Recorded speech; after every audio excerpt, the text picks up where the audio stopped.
Simulasi kasus klinis untuk semester 9 Fakultas Kedokteran. Simulasi kasus klinis adalah bagian penting dalam pendidikan kedokteran yang bertujuan untuk menjembatani pengetahuan teoretis dengan penerapan klinis secara praktis. Berikut adalah penjelasan mendalam tentang dua aspek utama, pendekatan SOAP, subjektif, objektif, asesmen, plan, dan studi literatur berbasis bukti untuk pemecahan masalah pasien. 1. Diskusi kasus dengan pendekatan SOAP. Pendekatan SOAP adalah kerangka kerja yang terstruktur untuk mendokumentasikan dan menganalisis kasus klinis. Metode ini membantu mahasiswa atau dokter melakukan penilaian dan perencanaan terapi secara logis dan sistematis, memastikan semua aspek perawatan pasien diperhatikan.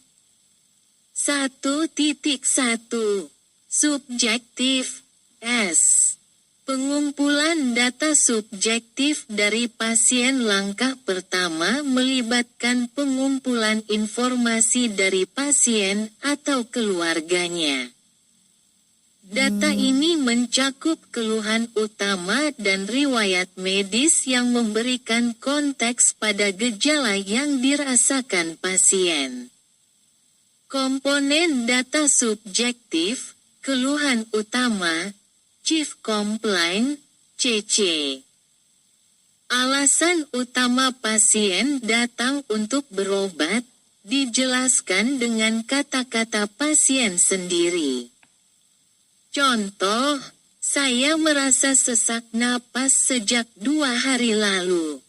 Riwayat penyakit sekarang, History of Present Illness, HPI. Deskripsi rinci gejala, mencakup awal mula, kapan gejala mulai dirasakan. Durasi, berapa lama berlangsung. Lokasi, di mana gejala dirasakan, jika relevan. Tingkat keparahan, ringan, sedang, atau berat.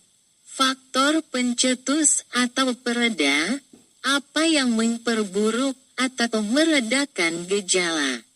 Contoh, pada nyeri dada, rasanya seperti tekanan berat, dimulai 2 jam lalu.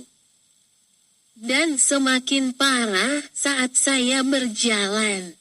Riwayat penyakit dahulu, past medical history, PMH. Penyakit kronis, seperti hipertensi, diabetes. Operasi atau perawatan rumah sakit sebelumnya. Riwayat obat. Obat yang sedang dikonsumsi, dosis, dan kepatuhan pasien. Contoh, saya minum amlodipin 5 mg setiap hari untuk tekanan darah. Alergi, alergi terhadap obat, makanan, atau faktor lingkungan.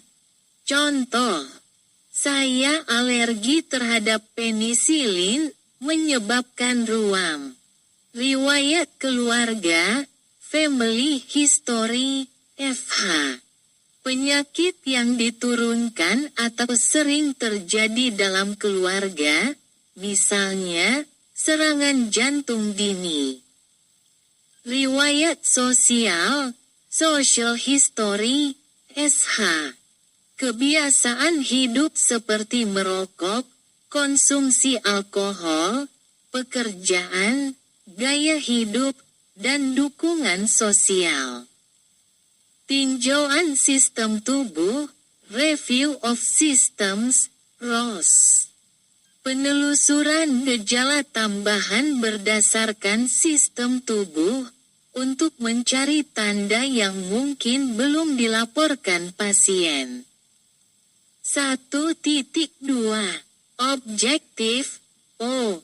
Pemeriksaan fisik dan data diagnostik. Langkah ini melibatkan pengumpulan data objektif yang dapat diukur dan diamati untuk melengkapi informasi subjektif.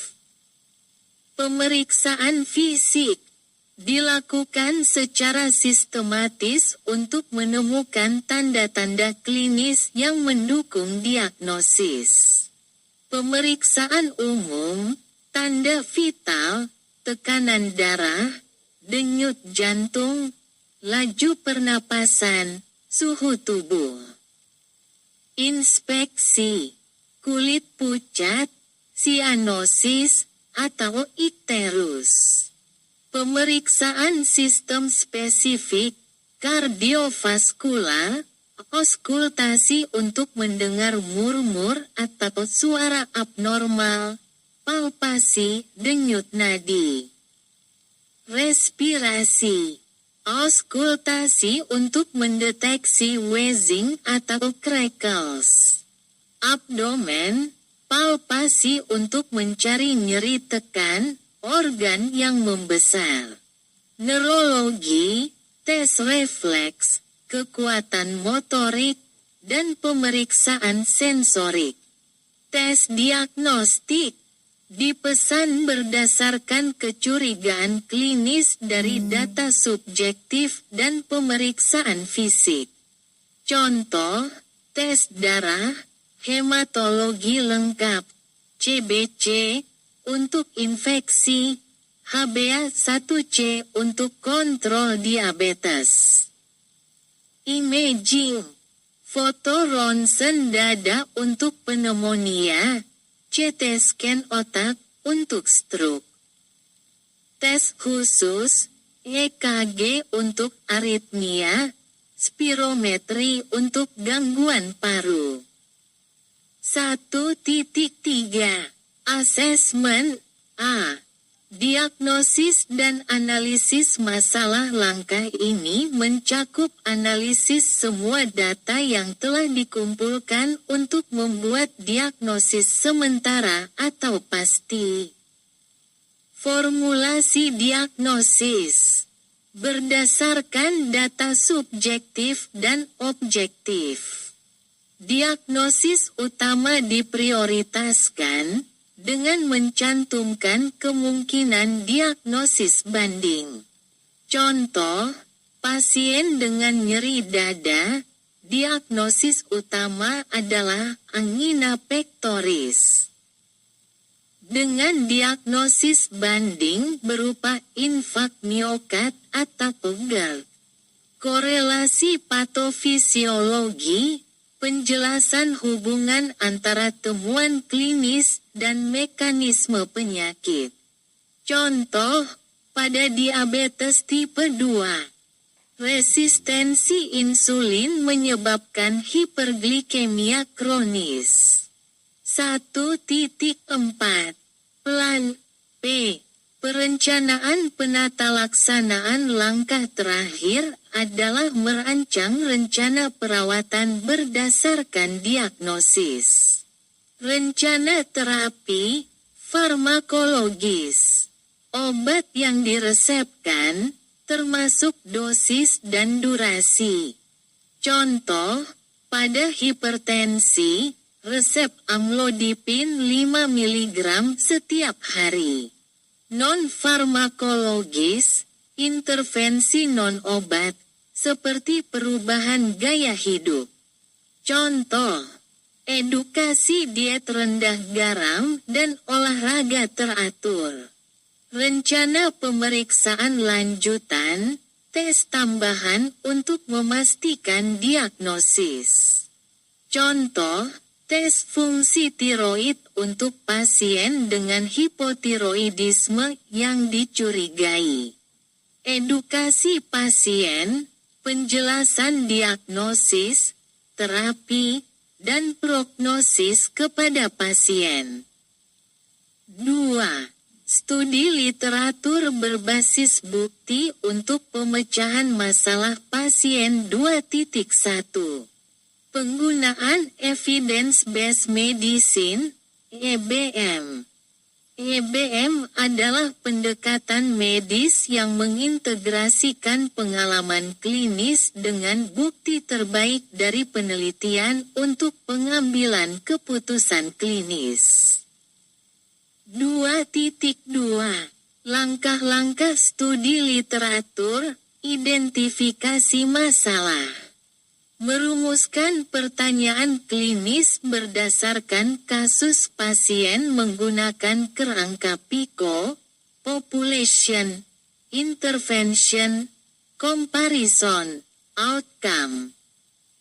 Contoh, apakah pemberian metformin, I, lebih efektif dibandingkan glimepiride, C, dalam mengontrol HbA1c, O, pada pasien diabetes tipe 2, P. Pencarian literatur. Menggunakan database medis seperti PubMed atau Cochrane untuk menemukan jurnal relevan. Kritik dan evaluasi bukti, menilai validitas dan aplikasi hasil penelitian dalam konteks klinis. Penerapan bukti, menerapkan rekomendasi berbasis bukti dalam perencanaan terapi pasien. Kesimpulan pendekatan SOAP memberikan kerangka sistematis dalam analisis kasus. Sementara studi literatur berbasis bukti membantu mahasiswa kedokteran dan dokter memastikan bahwa terapi yang diberikan sesuai dengan standar terkini dalam praktik klinis.